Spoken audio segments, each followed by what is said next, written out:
But the Helgas are a lot smarter this time around. We're focusing, that's one of the things that we definitely wanted to improve over the previous Killzone, to make sure that the AI is up to speed. Not just because the world is a lot more complex with physics objects, with destructibility, but also to have them show some proper tactical behavior. With the lean and peak system we've got in here, it also allows you to assess the situation a lot better, so you can actually sort of see how you want to play this before you go into the situation. All of these abilities that the player has, like lean and peak, the AI have those same abilities.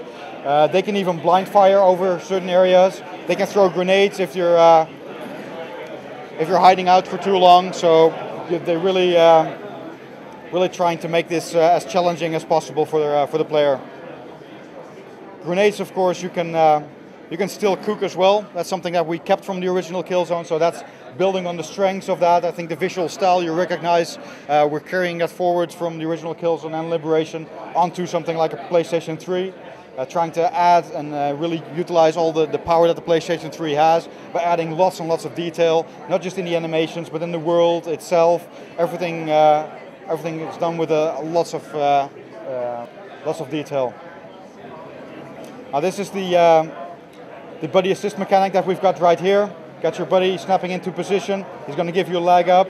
Again, all in first person. Want to make sure that you get the full experience there.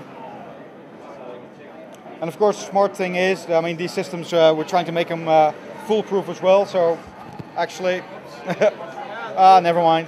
If you actually jump down, your buddy will recognize that and will pull you up again as well. So, those kind of things we're all making sure that are very much polished up.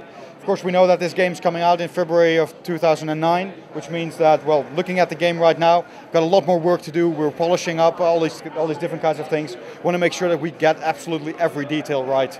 It's that important for us to live up to the expectations that people have. So we want to make sure that everything is working the way it should.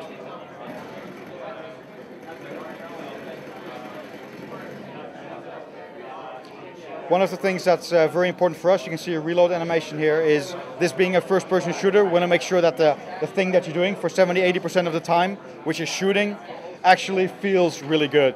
So not just the details in the reload animations, the depth of field on the weapons, the weightiness of the weapons. We want to make sure that every bullet you fire has an actual impact on the world around you. That means that not just the destructibility and physics objects that go flying. We all know the water cooler from Killzone 1. Want to make sure that there's a lot more destructibility this time around, and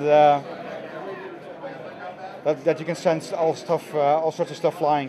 But this time around, one thing that we definitely wanted to improve over the original Killzone as well is the death animations. And what we did with that is we implemented the system we call the hit response system. With hit responses, what we're doing is we're blending motion captured hit animations, and we're blending those with physics impulses. So that means that based on the weapon that you're using, based on the distance, where you're hitting them, we're actively blending these animations. So every bullet that you fire has a different kind of impact, and you can see all these different animations, which really make you feel empowered because your weapon is doing all these cool things.